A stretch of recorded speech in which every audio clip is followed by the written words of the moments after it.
Hola mis amigos, estamos aquí para una nueva parte de nuestra serie Bajo Inspiración Divina. En el primer tema estuvimos viendo todos los elementos que consideré apropiados, pertinentes para colocar una base sólida asociados al tema de los dones espirituales. Y comenzamos a adentrarnos un poco en el asunto del don profético en particular y específico. Analizamos al profeta, por qué Dios vio necesario conceder el don de profecía, la relevancia y la importancia de este don y cómo éste ilustra la constante misericordia de Dios para su pueblo. Hoy nos disponemos a tener una nueva parte en lo que yo denomino el establecimiento de la base para lo que construiremos a partir de este segundo tema. Voy a hacer una oración. Me voy a arrodillar. Si tú puedes, acompáñame donde estás.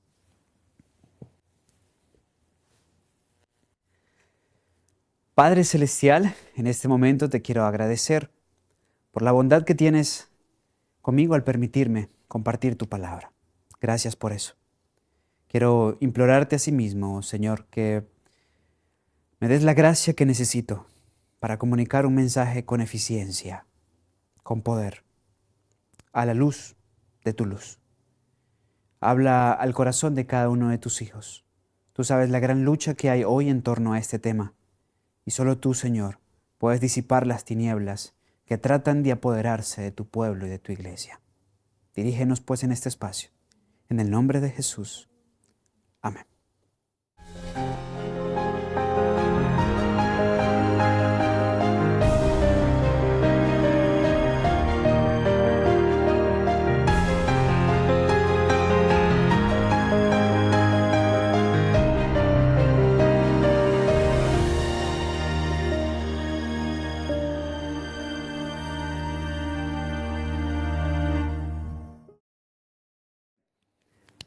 Vamos a continuar donde dejamos las cosas. Lo dejamos todo en Isaías 59:2 y en Crónicas. Recordarán que estuvimos hablando en la última parte, de cómo el pecado había traído separación entre Dios y el hombre, porque es el pecado lo que separa al hombre de Dios. Y sin embargo, Dios, como siempre, no conforme con nuestro fracaso, buscando achicar distancias, estar cada vez lo más cerca posible de nosotros. Y digo como siempre porque es una constante en Dios. Sí, la cruz es eso. La cruz es el mecanismo que encontró Dios para acercar el cielo y la tierra, lo humano y lo divino, para quitar ese abismo de separación que existía entre nosotros. Esa bendita cruz de nuestro Señor Jesucristo. En función de eso mismo, los profetas y el don de profecía. Por eso vimos también en 2 de Crónicas 36:15, que fue el último texto que citamos, cómo Dios a través de los profetas, por gracia, por misericordia, constantemente enviaba mensajes a su pueblo. Y tenemos múltiples testimonios al respecto. Abramos este estudio propiamente con Hebreos capítulo 1, versículo 1 y el libro de Oseas capítulo 12, versículos 10 y 13. Pueden leerlo conmigo, estará en sus pantallas. Hebreos 11:1. Dios, habiendo hablado muchas veces y de muchas maneras en otro tiempo a los padres por los profetas. Aquí utiliza la expresión griega, profetes. Bien, Dios entonces nos dice Pablo en su introducción en su carta a los creyentes hebreos, dice Dios que ha hablado muchas veces y de muchas maneras, ¿sí? A través de los profetas hablaba mediante parábolas vivas. Tenemos, por ejemplo, la ilustración de Isaías, quien profetizó desnudo, de Oseas, que se casó con una prostituta, con Gomer, una meretriz, o una trabajadora sexual, como le llaman hoy. También tenemos ilustraciones como la que hizo a través de Abraham, al pedirle que sacrificara a su hijo. Abraham también era un profeta. Ahora, noten algo. En el caso particular y específico de otros profetas, lo hizo mediante alegorías. Algunos citaron parábolas, por ejemplo, Jeremías, Ezequiel, las parábolas asociadas en el caso de Jeremías, del alfarero. En el caso particular de Ezequiel citó varias de diferente naturaleza. Entonces, habló de diferentes formas, habló de diferentes maneras. Ahora, algo que es muy importante citar en este punto es que así fue como Dios habló a los padres por los profetas, dice Pablo.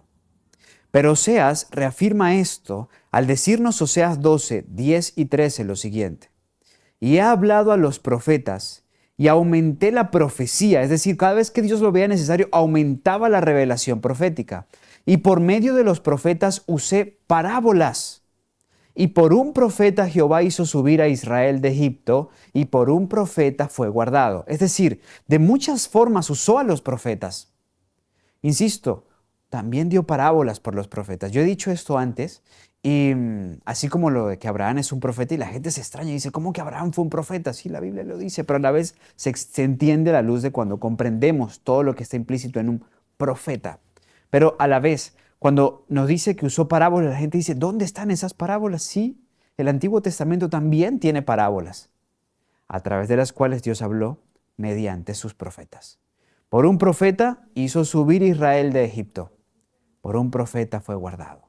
Dios siempre usó de buena manera y para bendición de su pueblo a sus siervos, los profetas.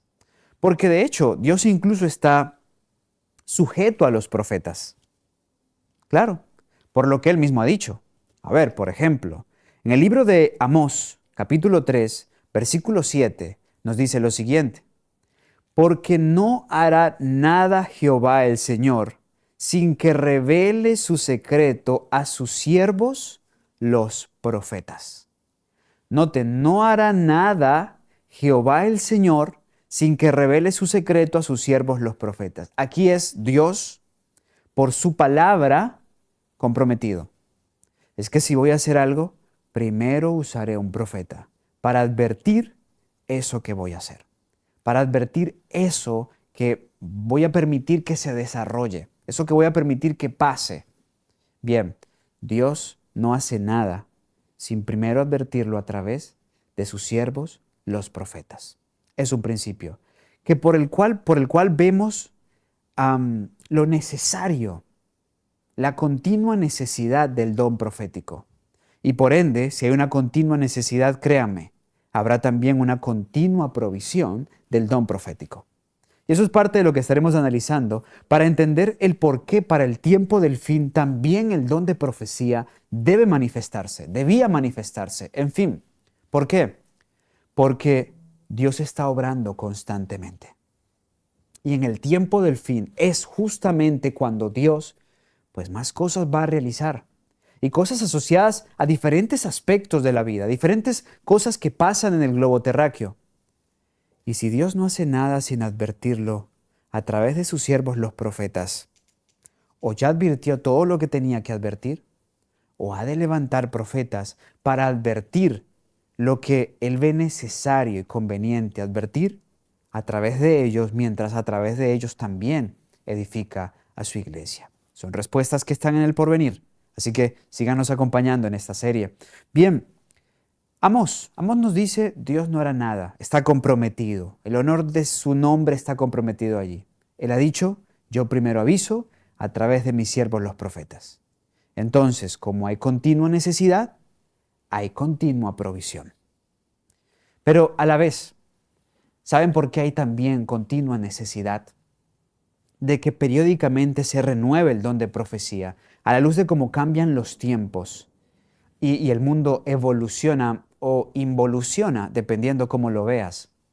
Proverbios 29, 18 nos dice, sin profecía el pueblo se desenfrena. Se disipa, dicen otras versiones. Mas los que guardan la ley son bienaventurados, sigue diciendo el texto. Ahora, noten ese versículo. Sin profecía el pueblo se desenfrena. Cuando el pueblo no tiene luz para su tiempo, cuando el pueblo no tiene verdad presente, cuando el pueblo no tiene luz, una luz que alcanza por principio y hasta por precepto, principio, precepto, sus días, su marco, su entorno, su tiempo, el pueblo se desenfrena, se disipa. Y si lo tiene, pero no lo considera, entonces igual estará en desenfreno. Y basta este texto, entender este texto y estos elementos que hemos planteado para comprender lo que pasa en el mundo hoy. ¿Por qué el mundo es un desenfreno? ¿Por qué el mundo está en caos? Porque aunque tenemos revelación profética para nuestros días, aunque tenemos verdad presente para nuestro tiempo, no se le ha considerado. Por la obra del enemigo, los hijos de las tinieblas rechazan la luz y muchos de los que son llamados hijos de luz descuidan lo que es verdad para su tiempo. La palabra profética de nuestros días, que siempre la ha de compartir el profeta de ese tiempo, particularmente el profeta de ese tiempo, como lo ha sido en la historia. Pero eso es algo que analizaremos con más amplitud en el porvenir. Ahora bien, sin profecía el pueblo se desenfrena.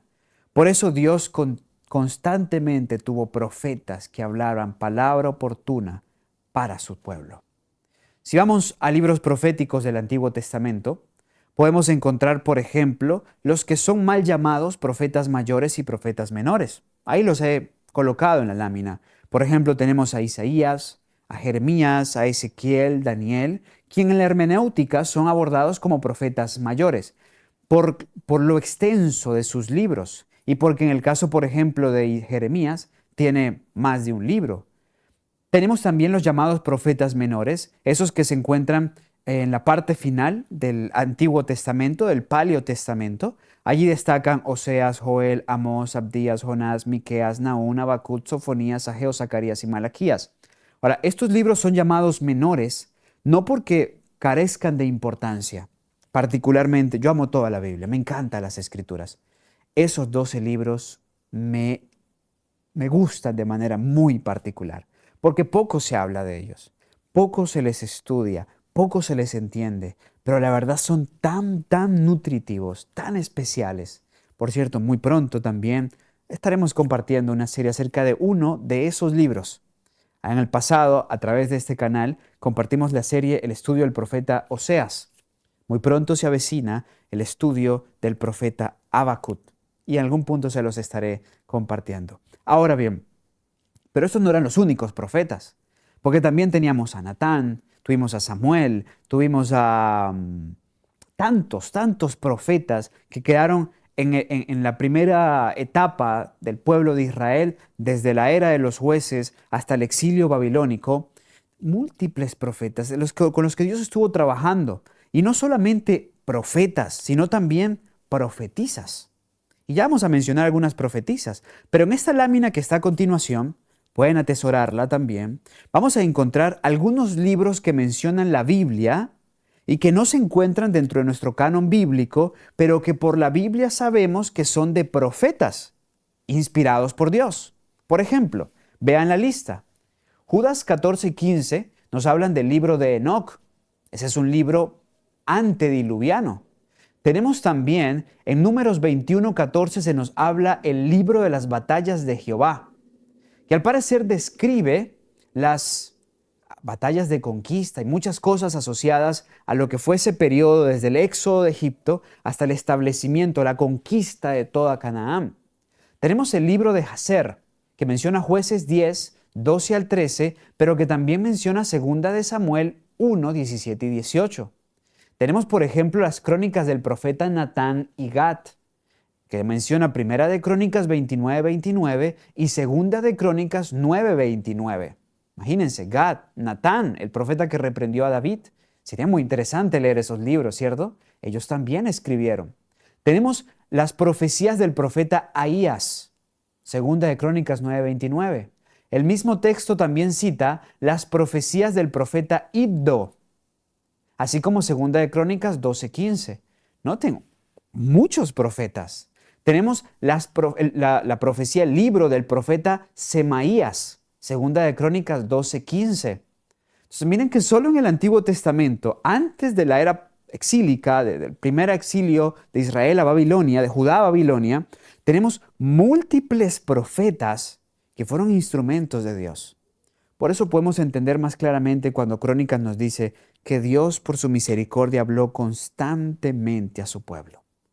Pero aún en el Nuevo Testamento tenemos también cartas inspiradas que no pertenecen a nuestro canon, pero que existieron. Por ejemplo, la carta de Pablo a las iglesias de la Odisea, que él cita en Colosenses 4:16 y en 2 de Timoteo 3:8. En fin, sin duda, Dios ha tenido abundante revelación para su pueblo. Abundante revelación para su pueblo. Hoy decimos, tenemos muchísimas, muchísimas. Quienes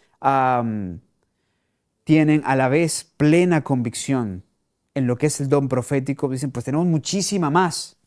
Pero también en el antaño tenían bastante revelación de parte de Dios y tuvieron la bendición de contar con múltiples profetas. Ahora bien, Dios nos ha preservado estos 40 autores y estos 66 libros. Vio conveniente que esto era suficiente para nosotros, más que suficiente, para entender el carácter de Dios, para poder vislumbrar su gloria y poder experimentar salvación. Bueno, pero no solo contaban con profetas, como les dije antes, contaban también con profetisas. Y miren aquí algunas de las profetisas que se mencionan. Algunas en el Antiguo Testamento, otras en el Nuevo Testamento. Miren esas láminas. Y esto es importante porque, ¿saben?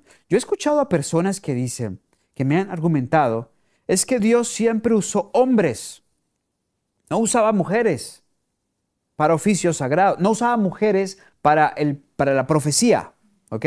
Es cierto, para el sacerdocio usó hombres, pero para la profecía también usó mujeres. Y hay que hacer una diferencia entre el oficio sacerdotal y el oficio profético. Para el oficio profético sí usó mujeres. No se hizo problema a Dios tampoco con el tema de géneros.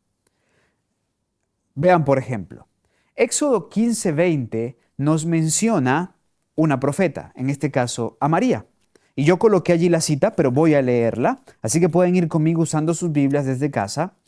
Éxodo capítulo 15, versículo 20, nos cita a esta profetisa, a María, Miriam, la hermana de Moisés, de la misma tribu, por supuesto. Nos dice la palabra, y Miriam, la profetisa, hermana de Aarón, tomó un pandero en su mano, y todas las mujeres salieron en pos de ella, con panderos y danzas. ¿Ven? Aquí está Miriam. Ella, nos dice la Biblia, era profetisa. Jueces capítulo 4, versículo 4, nos habla de Débora. Y en torno a ella nos dice la palabra de Dios lo siguiente. Jueces 4:4. Y gobernaba en aquel tiempo a Israel una mujer, Débora, profetisa, esposa de Lapidot. Débora no solamente gobernaba en Israel, sino que también era una profetisa. Segunda de Reyes 22:14 nos habla de una profetisa fundamental en la historia, aunque poco se rescata su legado, y es Hulda. ¿Y por qué digo fundamental? Hulda fue relevante en lo que tenía que ver con Josías, Jeremías y la familia de unos jovencitos que años después fueron llevados a Babilonia, príncipes de Israel, que fueron hechos eunucos en la corte de Babilonia, donde destaca Daniel y sus amigos. Entonces, Segunda de Reyes 22:14 nos habla acerca de esta mujer. Segunda de Reyes, capítulo 22, versículo 14 nos dice, entonces fue Hilcías el sacerdote, y Ahicam y Abbor, y Safán y Asías, a Hulda, profetisa, esposa de Salum, hijo de Titba, hijo de Aarás, guarda de las vestiduras, la cual moraba en Jerusalén en la segunda parte de la ciudad, y hablaron con ella. La consultaban como profeta de Jehová. El libro del profeta Isaías nos habla de otra profetisa, de la que si bien en este texto no nos da su nombre, nos cuenta que era la esposa de Isaías. Así que, qué dúo tan especial. ¿Se imaginan que tu papá y tu mamá sean profetas? Bueno, así le pasó a los hijos de Isaías, quienes, por cierto, tienen los nombres más largos de la Biblia. No estoy diciendo cualquier cosa, estoy diciendo algo serio, verás. Nos dice Isaías 8:3, y me allegué a la profetisa, la cual concibió y dio a luz un hijo. Y me dijo Jehová, ponle por nombre Maher Salal Hasbaz. Bien, Isaías se llegó a su esposa, quien también como él era profetisa. Un dúo muy interesante. El Nuevo Testamento también tiene profetisas para nosotros. El libro de Lucas nos cuenta de una muy particular en el capítulo 2, en un registro que solo encontramos en el Evangelio de Lucas, el médico amado, lo siguiente. En su registro histórico de los primeros años de Jesús, leemos lo siguiente. Lucas 2, versículo 36. Estaba allí también Ana, profetisa, hija de Fanuel de la tribu de Aser, la cual era grande de edad y había vivido con su marido 7 años después de su virginidad. Y era viuda como de 84 años, que no se apartaba del templo sirviendo a Dios de noche y de día con ayunos y oraciones. Aquí tenemos esta mujer de más de 100 años, porque tenía 84 años viuda. Vivió 7 años con su marido desde que se casó, desde que perdió su virginidad, dice la Escritura. Así que, bueno, 84 más 7, 91. No se casó a los 9 años, de eso tengan seguridad. Así que tenía 100 más años, más de 100 años. Y aquí esta mujer profetiza de la tribu de Aser, otro punto muy particular, porque en teoría Aser pertenece a las tribus dispersas. Y conseguir a alguien de Aser en Jerusalén en el tiempo de Jesús, sin duda que era una notable novedad. Pero el último ejemplo de profetisas las encontramos con las 4 hijas de Felipe, el evangelista, el diácono. ¿Sí? De ellas se nos habla en Hechos 21, 8 al 9. Hechos 21, textos 8 al 9. Nos dice la palabra de Dios.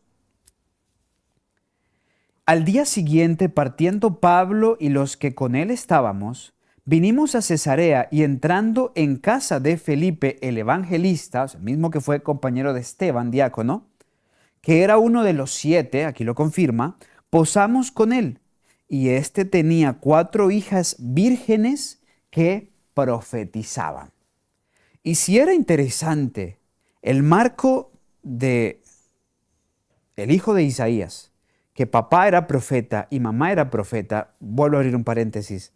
¿Se imaginan para ese pequeño hacer una travesura? O hacer algo que no estaba bien para sus padres. Pues era como complicado, ¿cierto? Porque papá y mamá pues eran profetas. Pero ahora imagínense lo de Felipe. Felipe estaba lleno del Espíritu Santo. Los primeros capítulos de hecho así lo revelan. Fue traspuesto.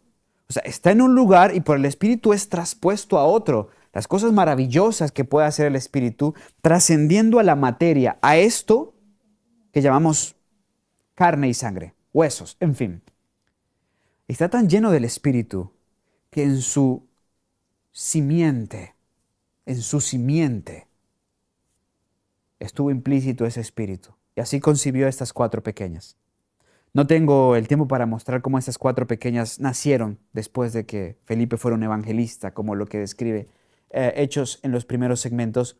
Es una de las áreas en las que enseño también el libro de Hechos Apostólicos, Iglesia Cristiana Primitiva, y se los puedo asegurar. Pero cuando Felipe las concibe, ahí va el Espíritu Santo, de tal manera que el don profético se manifestó en sus hijas. Ahora imagínense, 4 hermanas que juegan siendo profetas. Qué interesante, ¿cierto? Bueno, muy bien. Sigamos con esto. Entonces, múltiples mujeres, Antiguo y Nuevo Testamento, llenas del don profético. Así que esa no es una limitación para el don de profecía. Lamentablemente, aunque había múltiples profetas, la tendencia del pueblo era rechazar a los profetas. Y al rechazar a los profetas, rechazaba a Dios. Ejemplo de eso, Zacarías capítulo 7, versículo 12. Nos dice la palabra de Dios. Y pusieron su corazón como diamante, para no oír la ley ni las palabras que Jehová de los ejércitos enviaba por su espíritu, por medio de los profetas primeros. Vino por tanto gran enojo de parte de Jehová de los ejércitos. Lamentablemente, mi querido amigo, cuando se rechazaba a los profetas, se rechaza a Dios. Cuando se rechaza al profeta, se rechaza a Dios. Y eso es algo importante que tienes que tener presente y que tienes que darle seriedad a ese estudio, porque no es como, bueno, si no creo en uno no pasa nada. No, es que si rechazas a un profeta, estás rechazando al Dios que te habla a través de ese profeta. Y eso, por supuesto, para un Dios que habla con misericordia y amor constantemente, por supuesto, llega un punto donde ya genera su enojo y por ende su respuesta. Primera de Pedro, capítulo 1, versículos 20 y 21, nos enfatiza de vez que estas profecías, estos profetas hablaron la profecía que constituye la segura palabra profética, la Biblia, pero nunca fue traída por voluntad humana, porque siempre, dice Primera de Pedro 1, que los santos hombres de Dios hablaron siendo inspirados por el Espíritu Santo. Si el profeta es verdadero, habló por el Espíritu Santo. Por eso es que segunda de Crónicas 20:20, como dice allí, abreviado el texto, dice, creed a sus profetas. Si es profeta de Jehová, cree en él. Si es profeta de Dios, recíbele. Considera su instrucción. No es el consejo de un hermanito que temía a Dios y por eso es bueno a veces escucharlo. No es un consejo de un buen cristiano, no. Es la palabra de Dios hablando a tu vida. Creed a sus profetas y seréis prosperados. Ahora, hay algo que es relevante. El orden de la revelación. El orden de la revelación. Y teniendo todos estos elementos claros, es importante que discernamos el orden de la revelación para que nos afiancemos en el pensamiento de que la revelación que te da un profeta es la de Jesús, que proviene de Dios. ¿De dónde obtengo esto? Apocalipsis capítulo 1, versículo 1. Lo verán en sus pantallas proyectado. Apocalipsis 1:1 nos dice así: la revelación de Jesucristo que Dios le dio para manifestar a sus siervos las cosas que deben suceder pronto, y la declaró enviándola por medio de su ángel a Juan, su siervo. Noten, ¿de quién es la revelación? Es de Jesucristo. ¿Pero quién la dio? Dios. Entonces, la revelación que se trata de Jesús, Dios la da. ¿A quién se la da? Se la da a su ángel, para que a través del ángel se le manifieste al siervo. En este caso, Apocalipsis 1, el siervo es Juan. En otras palabras, miren cómo lo esquematicé. Fíjense bien. Noten, síganme en la presentación. Tenemos que la revelación es de Jesucristo. Pero esa revelación, ¿quién la da? La da Dios. Ahora, Dios se la da, según Apocalipsis 1:1, al ángel. Y el ángel es el que la hace llegar al profeta, que es el siervo. Y el siervo, entonces, finalmente, es el que la hace llegar al pueblo. La revelación de Jesús es la que salva. La escritura completa es una revelación de Jesucristo. Si la revelación de Jesús no llega al pueblo, el pueblo no puede caminar en santidad, no puede experimentar la salvación. ¿Qué hace el diablo? Hay que cortar esta cadena, lo que se llama la cadena de la revelación. Entonces, él no puede cortarla en el punto donde Dios se la da al ángel, no, está fuera de su alcance.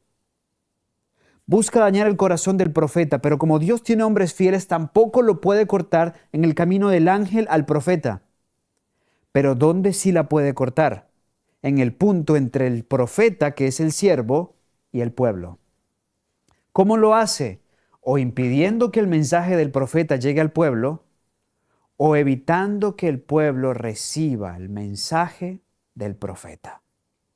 Porque no le creen, porque lo rechazan, porque lo juzgan mal. Y esa es la constante. El pueblo, el profeso pueblo de Dios siempre ha despreciado al profeta. Y hoy es muy fácil decir, uy, qué terrible ese pueblo de Israel. Es que vean y rechazaban a los profetas y rechazaban a uno y rechazaban al otro y tantos profetas y hacían señales y hacían milagros. ¿Y seguro que tú no estás haciendo lo mismo? ¿Seguro que tú, como ese pueblo en el pasado, no estás siendo indiferente ante la revelación de Dios, ante la revelación de Jesús que Dios nos da a través de su ángel, a su siervo el profeta, para nosotros? ¿Estás seguro? Ya aquí entonces entendemos otro punto importante. En la Biblia tenemos varios ejemplos de esto. Por ejemplo, en Daniel capítulo 9, Daniel pedía revelación y Dios se la dio a través de su ángel, a través de un ángel, Gabriel. Así vamos a encontrar varios elementos. Por eso no se extrañen que cuando el profeta sea verdadero, el profeta cite no un sombrero en el que mira, no, tampoco un agua en un recipiente de bronce donde ve la revelación del futuro. No, no se extrañen que aparte de sus sueños y visiones, mecanismos oficiales de la inspiración, el profeta también cite lo que el ángel le ha dicho. Así le pasó a Juan. La revelación del Apocalipsis era su ángel acompañante que le decía, ojo con esto, mira esto y viene esto y vi esto y va a pasar esto, en fin. Lo mismo pasó con Daniel. Si el profeta es verdadero, también puede que nos llegue a hablar acerca de su ángel acompañante o el ángel a través del cual él llegó a conocer esa revelación que Dios le da a través de este. No lo pierdan de vista. Ahora bien, ya que estamos hablando de ello, es importante resaltar el mecanismo de revelación. Bíblicamente, tenemos el elemento del ángel que he mencionado y estos que aquí se encuentran. La Biblia, insisto, no nos habla de más cosas. La Biblia no nos habla de mirar, insisto, en un sombrero. La Biblia no nos habla de mirar agua en movimiento. La Biblia no nos habla de tarjetas, de manos o de estrellas para discernir los eventos del futuro. No. Noten qué nos dice la Biblia. Números 12:6. Y él les dijo, oíd ahora mis palabras. Cuando haya entre vosotros profeta de Jehová, le apareceré en visión, en sueños hablaré con él. Claro, serán visión o sueños hablaré con él. Y por eso de Daniel, un profeta auténtico, se nos dice, Daniel capítulo 1, versículo 17, y el profeta Daniel tuvo entendimiento en toda visión y sueños. Ah, ya tú sabes, eso es. Porque es visión y sueños. Ese es el mecanismo de Dios. El mismo Daniel nos ilustra el que ya les había dado. Cuando el ángel mismo, no a través de visiones o sueños, se nos aparece.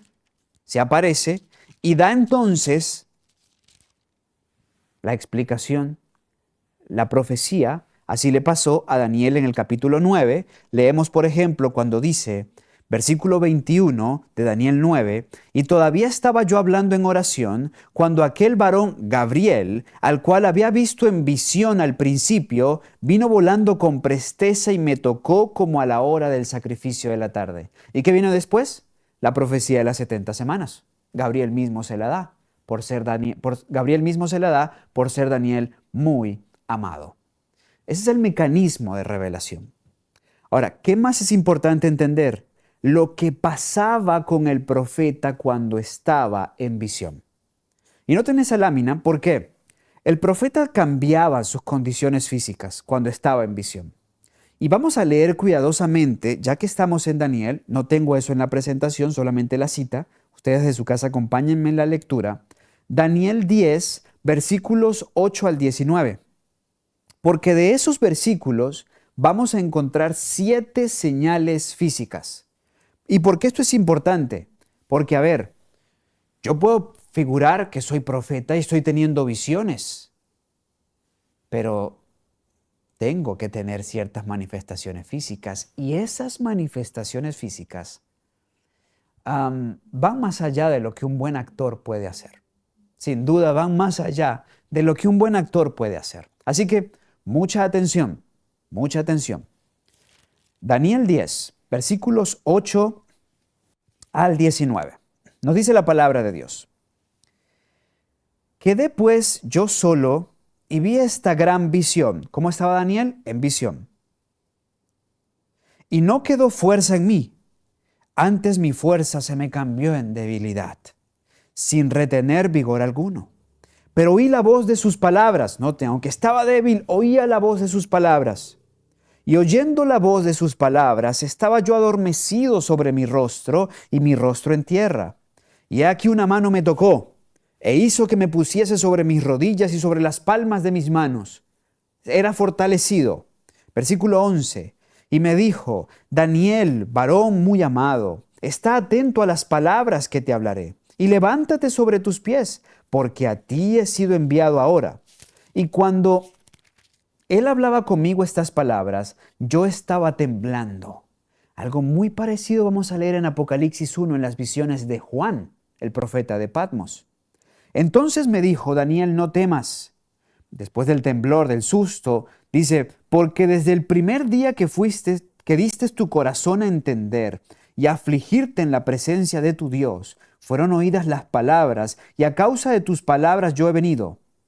Mas el príncipe del reino de Persia se puso contra mí 21 días, y aquí Miguel, uno de los principales príncipes, vino a ayudarme, y yo quedé allí con los reyes de Persia. Yo he venido para hacerte saber lo que ha de venir a tu pueblo en los postreros días, porque la visión es para muchos días. Y cuando él habló conmigo estas palabras, puse mi rostro en tierra y enmudecí. Mas he aquí, como una semejanza de hijo de hombre, tocó mis labios, y entonces abrí mi boca. Él no podía naturalmente hablar, pero fue habilitado para hablar. Entonces abrí mi boca y hablé, y dije a aquel que estaba delante de mí, Señor mío, con la visión se revolvieron mis dolores sobre mí, y no me quedó fuerzas. ¿Cómo pues podrá el siervo de mi Señor hablar con este mi Señor? Porque al instante me faltó la fuerza y no me había quedado aliento, y aquella como semejanza de hombre me tocó otra vez y me fortaleció. Y me dijo, varón muy amado, no temas, pasa a ti, ten buen ánimo y esfuérzate. Y hablando él conmigo, recobré las fuerzas y dije, hable mi Señor, porque me has fortalecido.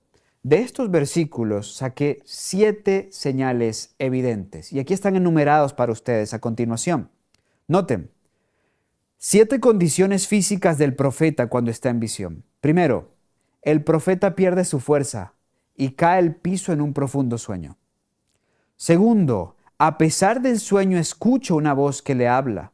Tercero, en la visión y a veces en alguna acción física, el profeta se levanta sobre sus manos y rodillas y después sobre sus pies cuando un ser divino lo toca.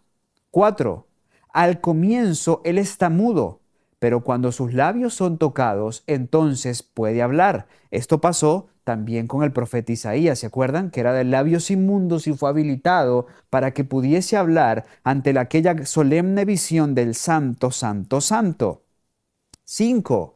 A través de toda la visión, él no respira de ninguna manera. Su respiración cesa completamente. Aquí es donde los actores no pueden. Se le da fuerza durante la visión. Y a eso es importante adicionar la señal que está en Números 24:4. Y noten que en Números 24:4 se añade a la vez lo siguiente. Números 24:4 nos dice, y dijo el que oyó las palabras de Dios, el que vio la visión del Omnipotente cayendo en éxtasis, pero con sus ojos abiertos. Sí, porque durante la visión sus ojos están abiertos. Así que ahí tenemos 6 concretas que fueron sacadas de Daniel 10 y una séptima que se deduce de Daniel 10 y se amplía gracias a Números 24:4. Los ojos están abiertos. Por eso entendemos lo que en el tema anterior leímos, que a Balaán se le llamaba el de ojos abiertos, porque recibía visiones. 7, otra vez importante número, 7 condiciones físicas del profeta cuando está en visión. Cuando un profeta leemos, no, es que tuvo sus visiones a escondidas, nadie lo veía. cuidado. Los profetas de Jehová, por lo general, el Señor le daba en espacios públicos. Servían como las grandes evidencias. Y médicos podían revisarle y darse cuenta, no tiene pulso, no está respirando. ¿Cómo es posible que no respire tantos minutos? ¿Por qué tiene esos ojos abiertos? ¿Por qué tiene esas manifestaciones físicas donde parece tener profunda debilidad, pero de repente es fortalecido? ¿Por qué puede pasar tanto tiempo en una posición? Obra sobrenatural. Eso es una obra sobrenatural. No es una obra natural. Es la obra de Dios, porque son las señales dadas en la Biblia para identificar un profeta a la luz de las manifestaciones físicas que han de pasar en él. Insisto, si nos dicen, no, es que él veía visiones en su habitación. Bueno, no, cuando se iba solas bueno. Cuando nadie lo veía, ahí tenemos un problema. Porque la Biblia dice, no, yo las cosas las hago como tienen que hacerse, con claridad. Y esto que les acabo de dar será importante cuando probemos a los profetas, en unos temas más adelante, porque no solo probaremos a la profeta de los adventistas del séptimo día, probaremos al profeta de los mormones, probaremos a Nostradamus, probaremos a diferentes personas que dicen ser profeta. Y si lo son, las características, la prueba bíblica tiene que ser aprobada, no un 90%, no en un 70%, no en un 80%, en un 100%. Pero bien, a continuación, quiero compartir con ustedes las funciones del don profético, pero ahora en el Nuevo Testamento. Eso es una parte importante para que luego podamos del Nuevo Testamento arrancar hacia nuestro tiempo, el tiempo del fin. Y eso es parte de lo que veremos mañana. Mañana tendremos un tema maravilloso asociado a el don profético, como cuándo iba a volver el don profético después de la era apostólica. Y lo rastrearemos en la profecía y lo encontraremos en el tiempo exacto. Será un tema profundamente profético. Pero antes de eso, metódicamente tenemos que anclar en el Nuevo Testamento para entender cuáles eran las funciones del don profético en el Nuevo Testamento. Eso, insisto, nos ayudará a entender las funciones del don profético para el tiempo del fin. Y síganme, porque tenemos 6 funciones. Vean, la primera de ellas, ayudaba a fundar la iglesia. La iglesia ha sido edificada sobre el fundamento de los apóstoles y profetas. ¿Qué dice Efesios 2:20? Lo leímos. Siendo la principal piedra del ángulo, Jesucristo mismo. Entonces, los escritos y los dichos de los apóstoles y los profetas, su instrucción y su educación, fueron fundamentales para el establecimiento de la iglesia. Siempre que nacía una iglesia de Dios, tenía que estar presente un profeta. Nació la primera iglesia denominacional, la iglesia de Israel en el desierto. ¿Quién era el profeta? Moisés. ¿Tenían profetisa? También, ahí teníamos a Miriam. Y vimos en el tema anterior que llega un punto incluso donde el Señor le dice, aparta hombres, y apartaron a 70. Y sobre ellos se puso el mismo espíritu que había en Moisés y profetizaron. Y ojo con esto, porque un error que hay en torno a un profeta es pensar que un profeta solamente anuncia acontecimientos futuros. Profeta también es el que habla en lugar de Dios, el que tiene una vocación de parte de Dios, es decir, el que educa, el que enseña, el que transmite palabra de Dios al pueblo. Segundo punto, los profetas iniciaron el esfuerzo misionero de la iglesia. Les decía hace un ratito que la primera iglesia se fundó con un profeta. En la segunda iglesia denominacional también habían profetas. Las hijas de Felipe, profetisas. Ana, cuando nació Jesús. Pero los apóstoles, había abundante manifestación del don de profecía. ¿Será que si hay una última iglesia, y creemos en la iglesia adventista del séptimo día, ¿será que el Señor iba a romper la regla? ¿Será que a esa iglesia no le iba a dar tampoco manifestación del don profético? Si hay una iglesia verdadera, o sea, la Testigo de Jehová, la Mormona, si es verdadera, tendría que tener una manifestación verdadera, probada del don profético. Como pasó en la fundación de la primera iglesia y como pasó en la fundación de la segunda iglesia. Importante, ténganlo presente. Los profetas, como les decía, iniciaron el esfuerzo misionero de las iglesias. Fue por medio de profetas como el Espíritu seleccionó a Pablo y a Bernabé para su primer viaje misionero. ¿Sí? Fíjense, en el libro de Hechos, en el capítulo 13, libro de Hechos, en el capítulo 13, nos dice la palabra de Dios en los versículos 1 y 2, había entonces en la iglesia que estaba en Antioquía ciertos profetas y maestros, Bernabé y Simón, el que se llamaba Níger, y Lucio Cireneo y Manahem, que había sido criado con Herodes el tetrarca y Saulo. Ministrando estos al Señor y ayudando, dijo el Espíritu Santo, separadme a Bernabé y a Saulo para la obra la cual los he llamado.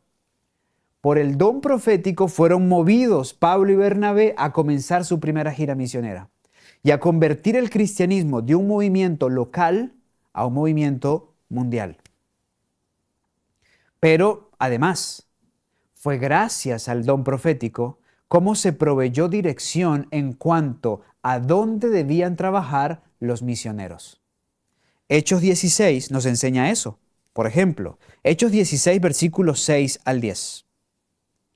Y pasando a Frigia y a la provincia de Galacia, les fue prohibido por el Espíritu Santo, tenían el don del Espíritu, predicar la palabra en Asia. Y cuando llegaron a Misia, intentaron ir a Bitinia, pero el Espíritu Santo no se lo permitió. Y pasando por Misia, descendieron a Troas, y de noche apareció a Pablo una visión. Tenía el don profético. Un varón macedonio estaba en pie y le rogaba diciendo, pasa a Macedonia y ayúdanos. Pero ¿saben qué era lo que buscaba el Espíritu, entre otras cosas? Que cuando Pablo recibiera la visión, avanzara con su camino. ¿Por qué? Y cuando él vio la visión, inmediatamente procuramos ir a Macedonia, dando por cierto que el Señor nos llamaba para que les predicásemos el Evangelio. Miren cómo el Señor dirigió. Hay tantas cosas de la Escritura para compartirles, pero se las doy así rapidito. A ver si lo entienden. A ver si me lo hago entender, discúlpenme. Hechos 16 nos presenta cómo el Espíritu le dice a Pablo, no Pablo, aquí no, sigue. No Pablo, aquí tampoco. Pero de repente en un punto el tipo de relato cambia. ¿Sí? Porque Lucas, que es el autor del libro, por primera vez en la historia se incluye aquí en el versículo 10. ¿Saben por qué? Porque Pablo conoció a Lucas en Troas. Desde Troas es cuando él se une y por eso es que a partir del versículo 10 dice, y cuando él vio la misión, inmediatamente procuramos, primera vez que Lucas se incluye, ir a Macedonia. Lucas, el médico amado, es el resultado del trabajo evangelístico de Pablo y Silas en sus caminos por Asia Menor y Europa, particularmente anclando en Troas, donde el Espíritu lo llevó, impidiéndole estar en Bitinia. ¿Y saben para qué? Para que pudiesen conocer entonces al médico amado, quien luego se convirtió en el historiador más importante de la iglesia cristiana. Así los guiaba el Espíritu Santo. No aquí, vamos para allá. Y llegaban al punto donde tenían que llegar para que se sumaran nuevas almas creyentes, hombres importantes para la obra y donde la obra tenía que avanzar. Pero veamos qué más. Gracias al don profético se edificaba la iglesia. El que profetiza, declaró Pablo, edifica la iglesia, así lo dijo Pablo y lo hemos leído en 1 Corintios. Junto con los otros dones que Dios le concedió a la iglesia, está el de profecía. Y está dado para preparar a los creyentes. Para lo que dice Pablo en Efesios 4:12, para la obra del ministerio, para la edificación del cuerpo de Cristo.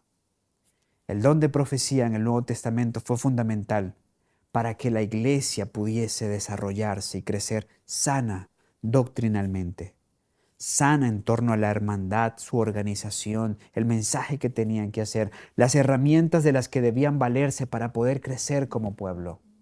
Como fue con la primera iglesia, fue con la segunda. Insisto, también es con la tercera.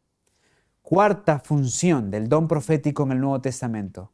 Unieron a la iglesia y a la vez la protegieron. La unieron y la protegieron. parte del trabajo de un profeta. Un profeta verdadero siempre va a llamar a la unidad.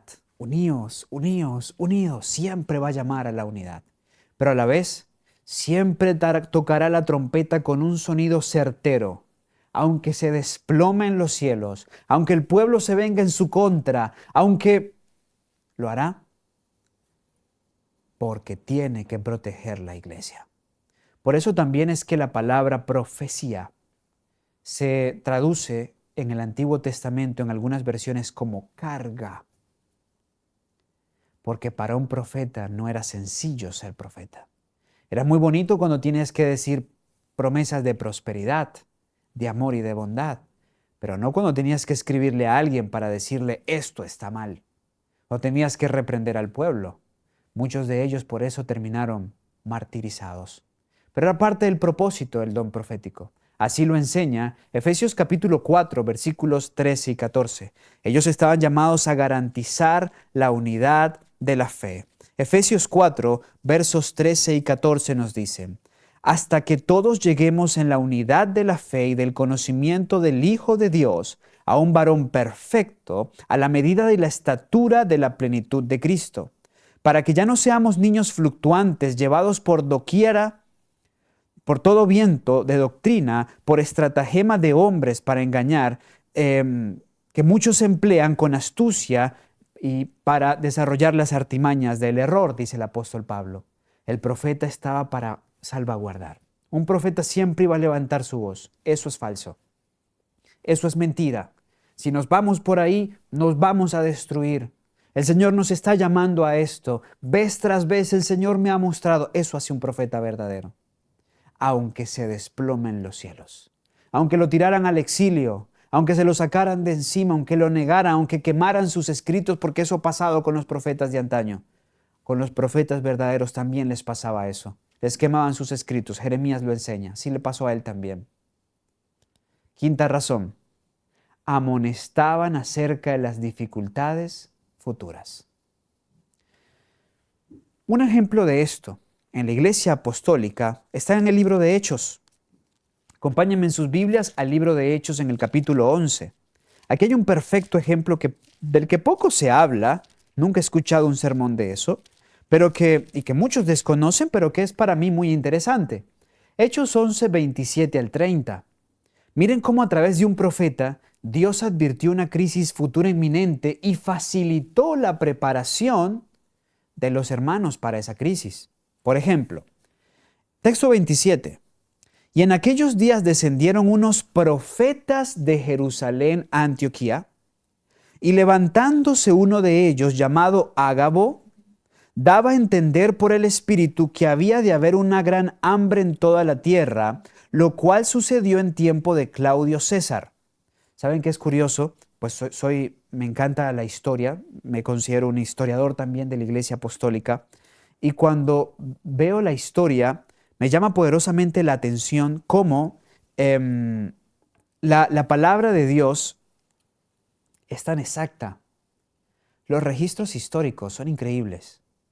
En el tiempo descrito por la Biblia, hubo una gran hambruna en Asia Menor. Hubo una gran hambruna en esa parte de la tierra.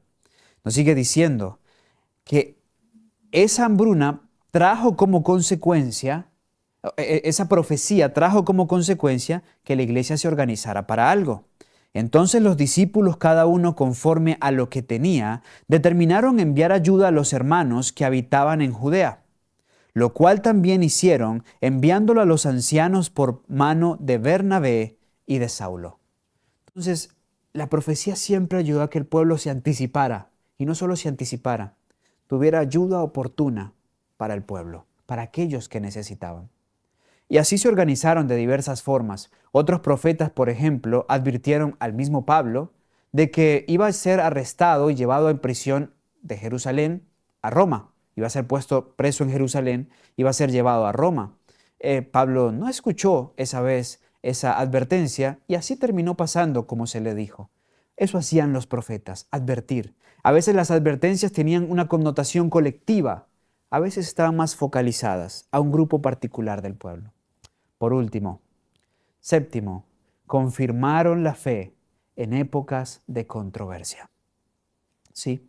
Por ejemplo, en ocasión del primer concilio había una gran controversia. ¿Qué iba a pasar? ¿Qué iba a pasar con los gentiles convertidos? ¿Qué debía pasar con ellos? Bueno, gracias a la manifestación profética, lo que ese concilio, el primer gran concilio de la iglesia cristiana, resolvió fue confirmado por los profetas. Y eso lo leemos en el libro de Hechos, en el capítulo 15, por ejemplo, versículo 32.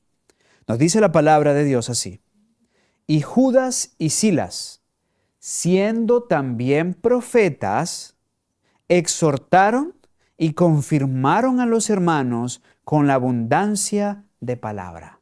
Ellos llegaron y les dijeron: hermanos, lo que este concilio ha decidido es, y así lo muestra y lo enseña el Señor. Miren, 6 puntos importantes. ¿Qué hacían los profetas en la iglesia cristiana? No los olviden. Impulsaron la obra misionera de la iglesia. Ayudaron a fundar la iglesia. Trabajaron para edificar la iglesia. Llamaron siempre a la unidad en la iglesia y la protegieron. A la vez amonestaban en torno a las dificultades futuras, colectivas o personales. Y también confirmaban. Una vez que la iglesia se reunía, estudiaba, confirmaban si lo que se había dicho era verdad o no. No lo pierdan de vista. Será fundamental en el desarrollo de este estudio. Bueno, muchas son las lecciones que estamos aprendiendo. Y yo creo que así como yo estamos aprendiendo, deben sentir que están aprendiendo mucho de Dios, y doy gracias al Señor por eso. Pero mi llamado final en esta hora está dirigido a la seguridad que nos da el don profético. Saben, esa declaración que cité de 2 de Crónicas 20:20 tiene un contexto muy particular. Yo cito la historia, pero te la dejo como tarea. Quiero que la leas allí en casa donde estás. Pero permítame solo referirla. Nos dice la historia en 2 de Crónicas 20 que era Josafat rey de Judá y se juntaron grandes pueblos en contra de él. Y mientras el pueblo sufría de temor porque eran muy pocos y era una gran multitud la que acechaba a Judá, Josafat hizo una preciosa oración de confesión, de humildad, de humillación ante Dios. Y Dios respondió a través de un profeta. ¿Sí? 2 de Crónicas en el capítulo 20, particularmente, nos dice el versículo 14, estaba allí Jaziel, hijo de Zacarías, hijo de Benaía, hijo de Jehiel, hijo de Matanías, levita de los hijos de Asaf, sobre el cual vino el Espíritu de Jehová en medio de la congregación. Y dijo: oíd todo Judá y vosotros moradores de Jerusalén, y tú, rey Josafat, Jehová os dice así: no temáis ni os amedrentéis delante de esta gran multitud, porque la batalla no es vuestra, sino de Dios. Bueno, Dios hizo una gran liberación. El pueblo ni tuvo que pelear, solo cantaron, alabaron a Dios, se expandieron en alabanzas al Señor. Y el Señor provocó un caos en el ejército invasor y hubo una gran matanza entre ellos. Y el Israel no tuvo que hacer más que adorar a Dios. Esto gracias a la palabra del profeta que creyeron. Por esa razón, Josafat se puso de pie y dijo: levantándose muy de mañana y saliendo al desierto de Tecoa, y mientras ellos salían, Josafat estando en pie dijo: oídme Judá y moradores de Jerusalén, creed en Jehová vuestro Dios y estaréis seguros. Creed a sus profetas y seréis prosperados. Lo que más me gusta de esta declaración es que el profeta lo da y Josafat, como líder del pueblo, se puso de pie y le dijo al pueblo: crean al Señor, creed a los profetas, confiad en el Señor, estaréis seguros y seréis prosperados. Y las expresiones son claves. Creed en Jehová vuestro Dios, estaréis seguros. Creed a sus profetas, seréis prosperados. Eso es un paralelismo sinonímico. Lo primero es lo mismo que lo segundo. El que cree en Dios, cree en los profetas. El que está seguro será prosperado. Hoy se necesitan líderes como Josafat. Él motivó al pueblo al creer en Dios, a creer en los profetas. El pueblo creyó, salieron a cantar, a hacer lo que el profeta había dicho y fueron victoriosos. Hoy, tú y yo podemos también creer en Jehová y creer en sus profetas. Y hoy te invito a que seas un baluarte del pueblo de Dios, a que levantes hoy tu mano, a que levantes hoy tu voz, a que publiques. Creed en Jehová y estaréis seguros. Creed a sus profetas y seréis prosperados. Estimulémonos en la fe, en Jehová y en los profetas. Y créanme, pueblo de Dios, que estaremos seguros. Seguros ante las acechanzas de Satanás, seguros ante sus engaños doctrinales, seguros ante sus trampas, seguros ante sus cientos, miles de engaños. Pero también seremos prosperados, disfrutando el cumplimiento de cada promesa de Dios en nuestras vidas. Hoy yo quiero decirte, cree en Jehová. Hoy quiero decirle al Señor, creo en ti. Hoy quiero animarte a creer en sus profetas. Hoy le digo a Dios, creo en tus profetas. Dios te bendiga. Padre bueno, renovamos nuestro voto contigo, Señor. Creer a tus profetas es creerte a ti. Por eso te agradecemos por cada uno de tus profetas. A partir de este punto, enséñanos a distinguirlos con mayor exactitud, con mayor claridad. No queremos creer en un falso profeta. Queremos creer en tus siervos, porque hemos entendido que al recibirlos te recibimos a ti. Y hoy te recibimos consciente de que nos has dado la palabra profética más segura. Amolda nuestra vida con la enseñanza de cada uno de tus profetas. Que tu Espíritu Santo nos talle a la luz de esas profecías. En el nombre de Jesús.